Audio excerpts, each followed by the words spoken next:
ദൈവ തിരുനാമത്തിന് മഹത്വമുണ്ടാകട്ടെ. ഏവർക്കും ഹെർമിറ്റ്സ് ടോക്സിലേക്ക് സ്വാഗതം.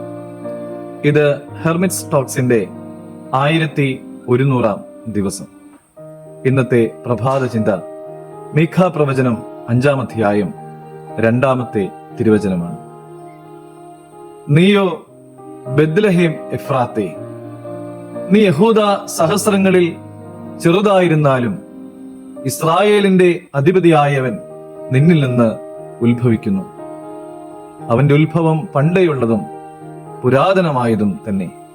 ഭൗതിക ശാസ്ത്രജ്ഞനായ ജോൺ ഡബ്ല്യു മൗച്ചിലി 1962 നവംബറിൽ ഇപ്രകാരം പറഞ്ഞു: ഒരു ശരാശരി ആൺകുട്ടിക്കോ പെൺകുട്ടിക്കോ ഒരു പേഴ്സണൽ കമ്പ്യൂട്ടറിന്റെ മാസ്റ്റർ ആകുവാൻ കഴിയുമെന്ന്.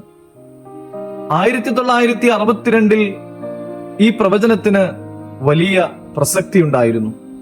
ഒത്തിരി ആളുകൾ ഇത് ശ്രദ്ധിച്ചു. എന്നാൽ ഇന്ന് മൗച്ചിലിയുടെ പ്രവചനം നമ്മുടെ കൺമുമ്പിൽ നാം കാണുകയാണ്. ഇന്ന് നമ്മുടെ കുട്ടികൾ ആദ്യകാലങ്ങളിൽ പഠിക്കുന്ന കഴിവുകളിൽ ഒന്നാണ് ഇത്. മീഖാ പ്രവചിച്ചു, ബെത്ലഹേം എഫ്രാത്ത യഹൂദ സഹസ്രങ്ങളിൽ ചെറുതാണ് എങ്കിലും ഇസ്രായേലിന്റെ അധിപതി ഉത്ഭവിക്കുന്നത് ബെത്ലഹേമിൽ നിന്നാണ് എന്ന്. ആ ഉത്ഭവം പണ്ടേയുള്ളതാണെന്നും പുരാതനമായതുമാണ് എന്നും അദ്ദേഹം പ്രവചിച്ചു. പ്രിയമുള്ളവരെ, യേശുതമ്പുരാൻ ദാവീദിന്റെ വംശത്തിൽ ബെത്ലഹേമിൽ ജാതം ചെയ്തു എന്ന് ശുദ്ധമുള്ള ലൂക്കോസ് 2-ാം അധ്യായം 4 മുതലുള്ളതായ തിരുവചനങ്ങളിൽ നാം കാണുന്നു.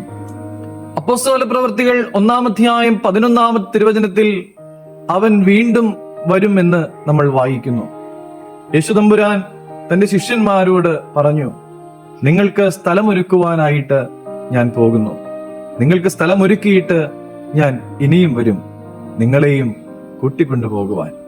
പ്രിയമുള്ളവരെ, വിപുലമായി ഈ ക്രിസ്മസ് നാം ആഘോഷിക്കുവാനായിട്ട് ഒരുങ്ങുമ്പോൾ കർത്താവ് നമ്മളെയും കൂട്ടിക്കൊണ്ടുപോകുന്നതായ ആ ദിവസത്തെക്കുറിച്ചുകൂടെ ചിന്തിക്കുവാനായിട്ട് നമുക്ക് സാധിക്കണം. അതിനുവേണ്ടി ഒരുങ്ങുവാനായിട്ട് നാം തയ്യാറെടുക്കണം. നമ്മളെ തന്നെ ദൈവത്തിന് വിട്ടുകൊടുക്കുവാനായിട്ട് നമുക്ക് സാധിക്കണം. അങ്ങനെ ഈ ക്രിസ്മസ് അർത്ഥവത്തായി തീരുവാനായിട്ട് ഇടയാകട്ടെ.